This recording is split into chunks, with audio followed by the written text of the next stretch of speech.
Morley's birthday is several weeks past now, but she's still savoring her gift from her son, Sam. She's got it propped up on the kitchen counter by the toaster so she can see it every time she walks into the room. It's a small green binder with the word recipe stuck to the cover. It's written in Sam's handwriting. All the pages in the binder are blank, except for the very first one. On that one, Sam has written, "We will fill every page." It is the best present Morley has ever received. The inspiration for the present began on a chilly Saturday afternoon last spring.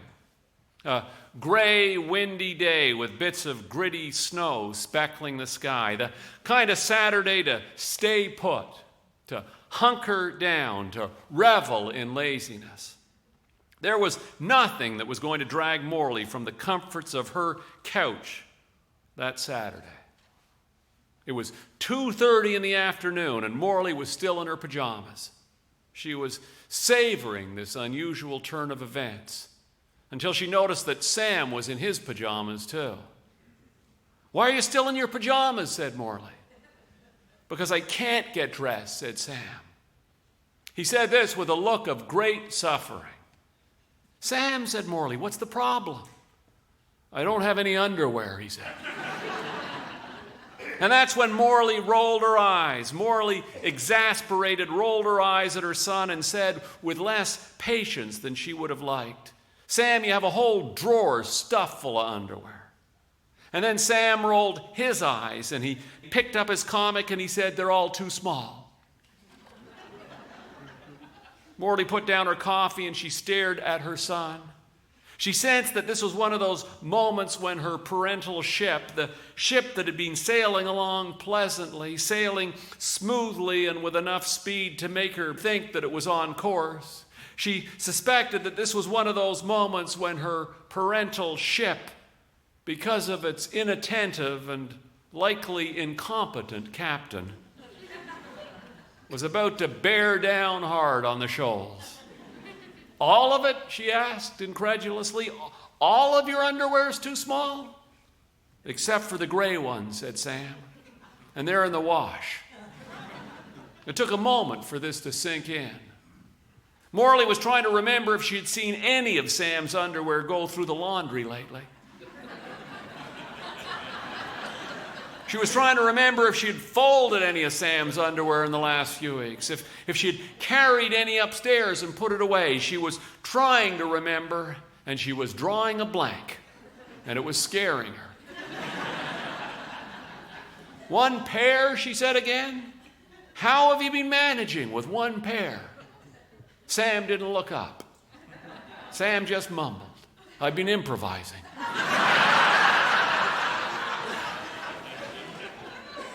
And so the afternoon ended. Morley got up and she brushed her hair and teeth and threw on her clothes. In her imagination, a concerned child care worker was shaking her head and peering at her poor pajama-clad son. "Exactly how many months did you go with one pair of underwear?" Just as she was stepping out the door, Dave stepped in. "Hey," he said, "where are you going?" Morley was standing on the stoop, peering out at the wet snow. Morley didn't feel like going anywhere. "Underwear shopping," she said. "Oh, great," said Dave. "Could you buy me some too?" "But not the kind you got last time, the other ones." Morley had no idea what he was talking about. She had no idea what kind of underwear she had bought him the last time. She slammed the door behind her instead of asking questions. She went to the bay, to the boys' department first, and she loaded up with underwear for Sam. Then she headed to menswear for Dave.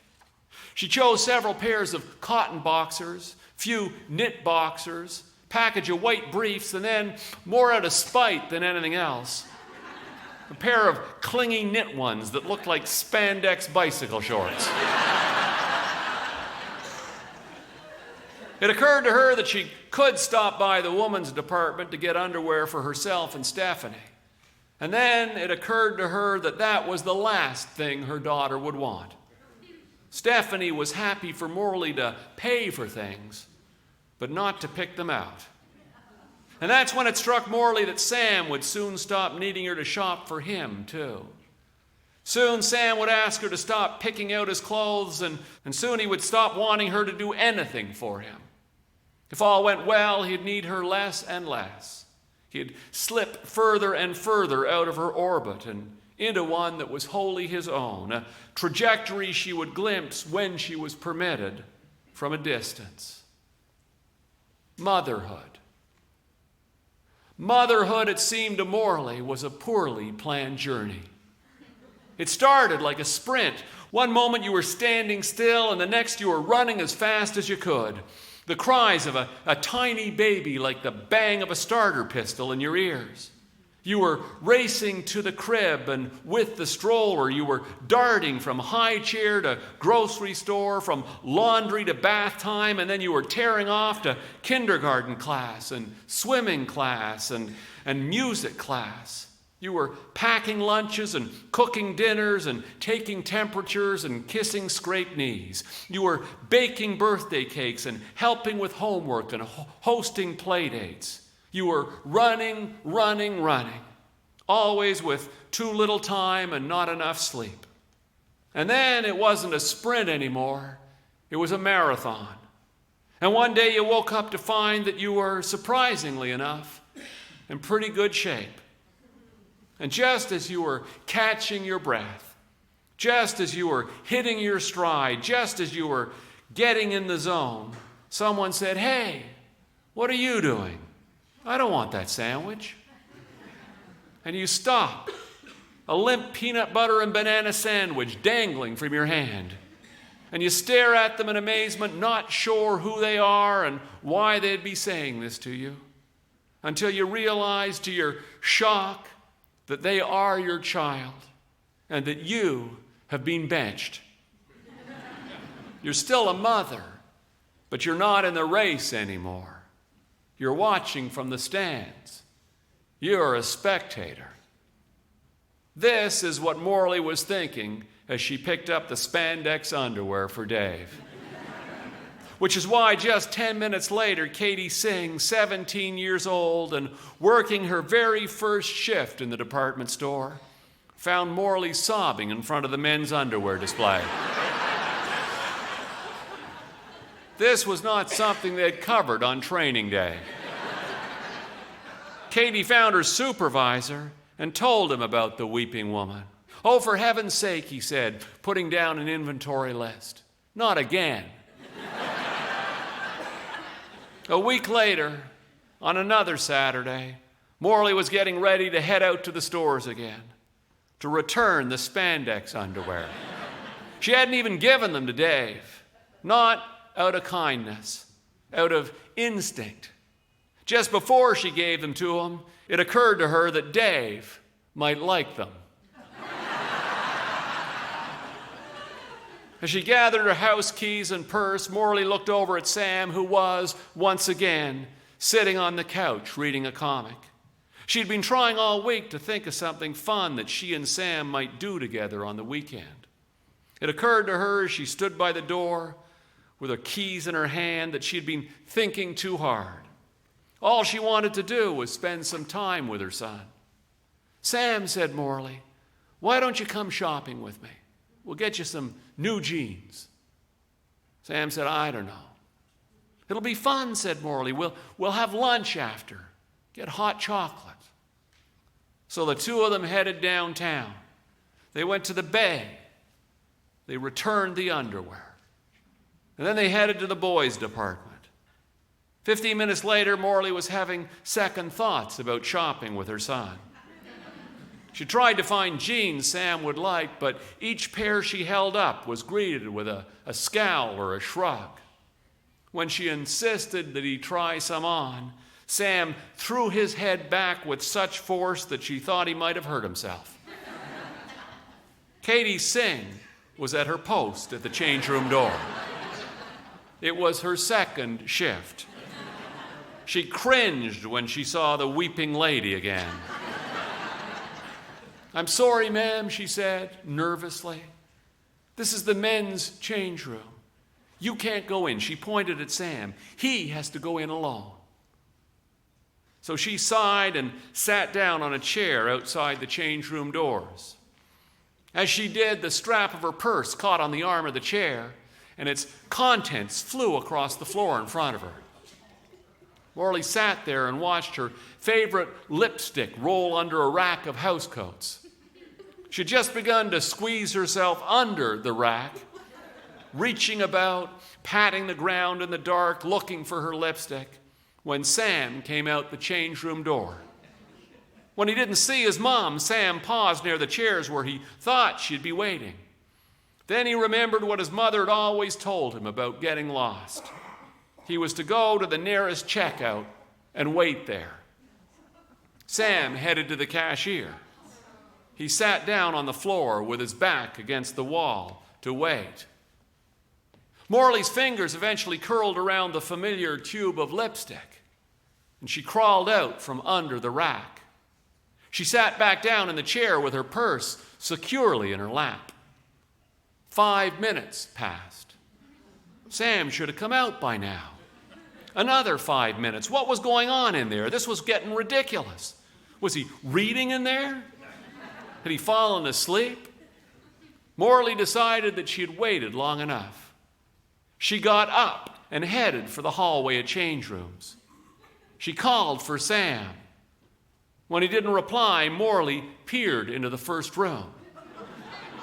It was empty, and she was getting worried. She headed down the corridor, flinging doors open. Katie Singh a step behind. Morley was looking for Sam. Unfortunately, that's not who she found. There's nothing like a woman breaking through a change room door and slamming into an anxious, half-dressed stranger to liven up a Saturday afternoon. Morley burst in. The man who wasn't Sam made a desperate grab at the pants swimming around his ankles, and then he toppled onto the floor. There was a commotion. Sam heard the commotion and headed over. So did the department supervisor. He looked at the man, at the frenzied woman scrambling down the corridor, at the sobbing Katie Singh, and he sighed. "For heaven's sake," he said, "not again." 10 minutes later, Morley and Sam were in the car driving home. Sam had cheered up considerably. "Hey," said Sam, "that was fun. We should shop more often."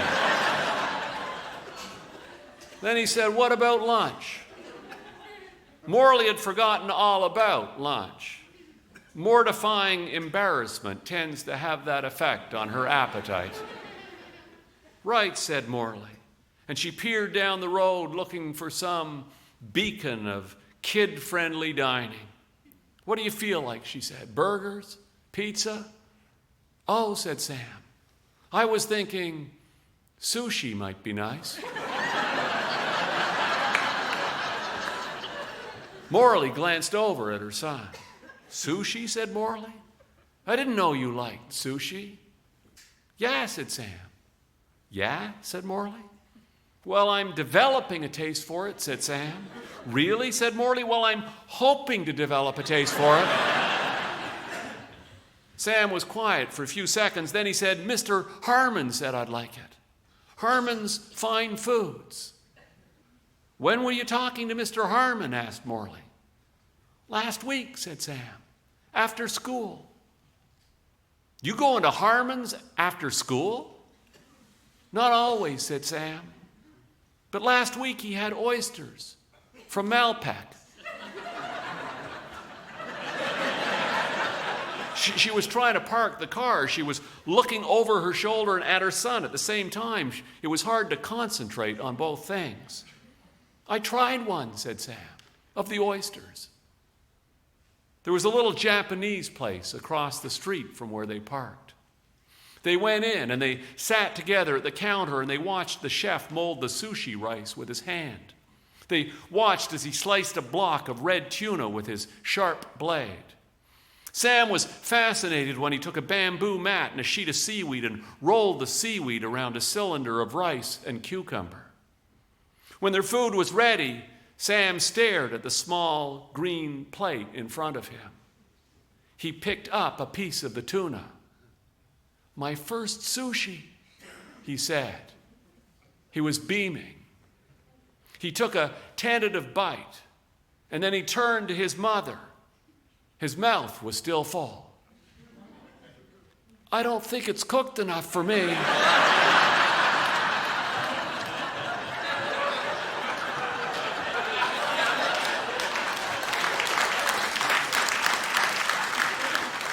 Morley showed him how to pour soy sauce into his little side dish and stir a bit of the green wasabi paste into the soy.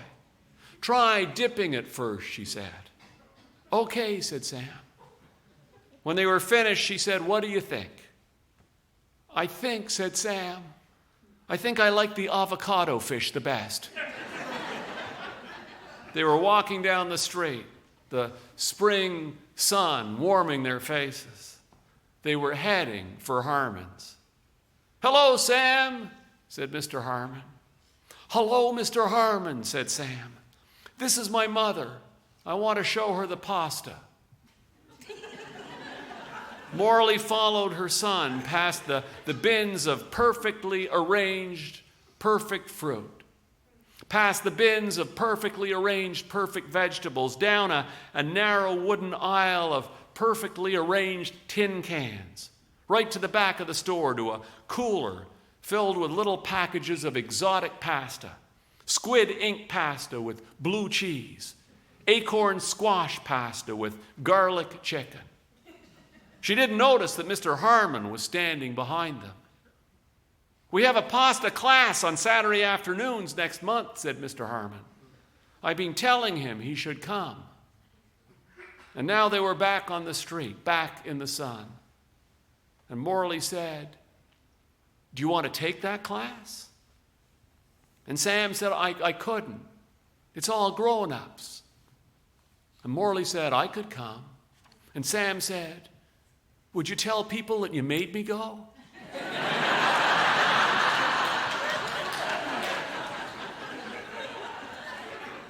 And Morley said, "I could do that." And that's when she noticed they were holding hands. She hadn't noticed when they'd started. She did notice, however, when they began swinging their arms back and forth, just the way they used to when Sam was a toddler. She was smiling softly, smiling and swinging her arm. It was true. The race was almost over. Apparently, she still had a while left to run.